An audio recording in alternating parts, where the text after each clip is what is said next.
Are you getting leads from your property management website, but you're finding yourself not able to convert as well? Well, you might be having some problems with your follow-up strategy. So stick around with today's video and we'll give you some tips on how to better optimize your follow-up strategy and convert more of your website leads. Now, when it comes to having a good follow-up process, there are really two factors that will really determine your success. The first one is speed. So simply just making sure that you're responding to these leads more or less right away. You know, if you're waiting an entire day before reaching out to somebody who's filled out a contact form on your website, well, there's a good chance that they're going over to the competition and reaching out to them.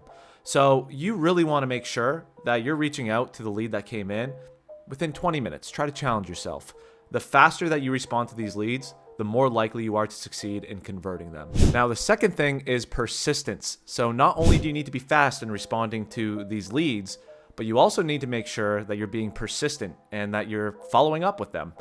You know, initially you're going to have that call, but after you have that call, what are you doing? Are you leaving weeks in between before you actually reach out to them again? If you're doing that, again, there's a good chance that they may have already explored the competition and maybe the competition was more persistent and won the business. So you need to make sure that you're also being persistent. And again, the more persistent you are, the more likely you are to succeed. So let's break things down a little bit more. Your follow-up process needs to use all available resources. So not only should you be calling them when you're receiving the lead, but also use texting and emailing to your advantage. Not everybody wants to pick up the phone and call right away. So you're using all these different methods of being able to reach out to them. And even just simply using an email to set up a call is, again, using all available resources, and that's going to help you out. Now, when you initially have a call with your lead, one of the most important things you can do is make sure that the call isn't a sales pitch the entire time. You need to make sure that you're figuring out where their pain points are and, what are the challenges that they're facing. Make the phone call a conversation. Nobody likes picking up the phone and just being sold to right away.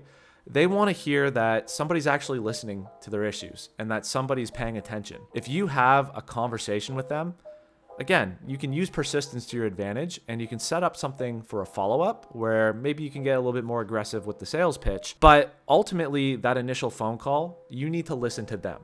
And that's one of the most important things you can be doing. Now, after you have that initial call with them, that's where you use text and email to your advantage. You can set up additional time. Feel free to reach out to them after a few days and, send a quick message saying, hey, would you be available for a call on Thursday?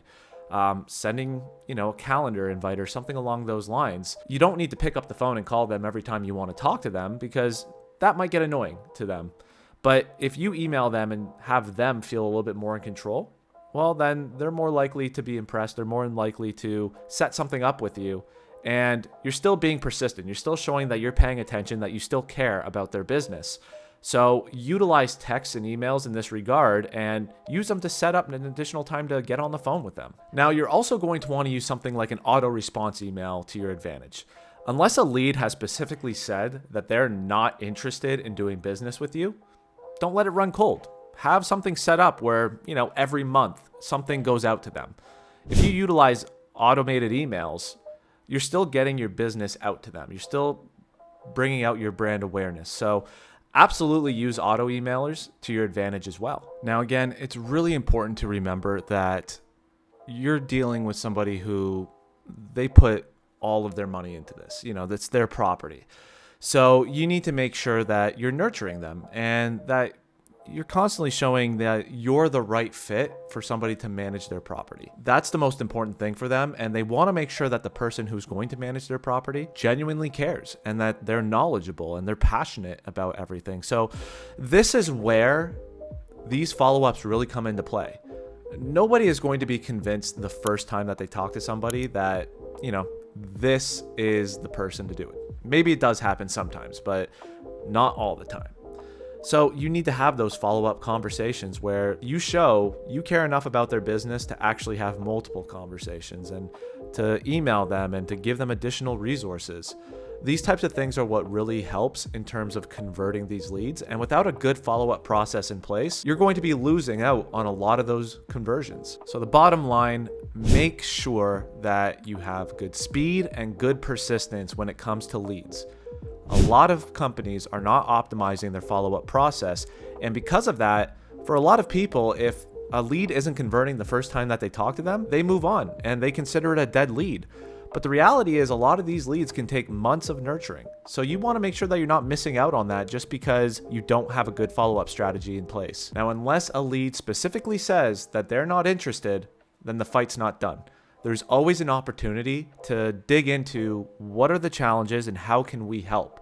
And that's where this follow-up strategy will really help you. Now, with all that said, play around with your follow-up strategy. Don't just set one in place and then say, okay, this is the one that has to work and we'll make it work however we can. Play around with it. Play around with how many times you're going to follow up with them and, find the right strategy for your business. But as long as you have some kind of follow-up process in place, the leads are at least going to know that you're acknowledging them. And as long as you have good speed and you're responding to these leads, within 20 minutes of getting those leads within reasonable business hours, then they're going to know that you're paying attention and you're much more likely to convert them. Hopefully you enjoyed today's video and learned something new. And hopefully what you can do with this information is better optimize your follow-up strategy in order to convert more of your leads. Now, if you want to help your property management company grow and just need help with it, feel free to sign up for a growth marketing session with Upkeep Media by simply going to the link upkeepmedia.com/growth. What we'll be going through on that call is taking a look at your current strategy. What are you doing and where is there some space to better optimize? But we'll also be looking at what is your competition doing to make themselves grow as well. So if you want to learn more, feel free to visit our website and stick around for the next video.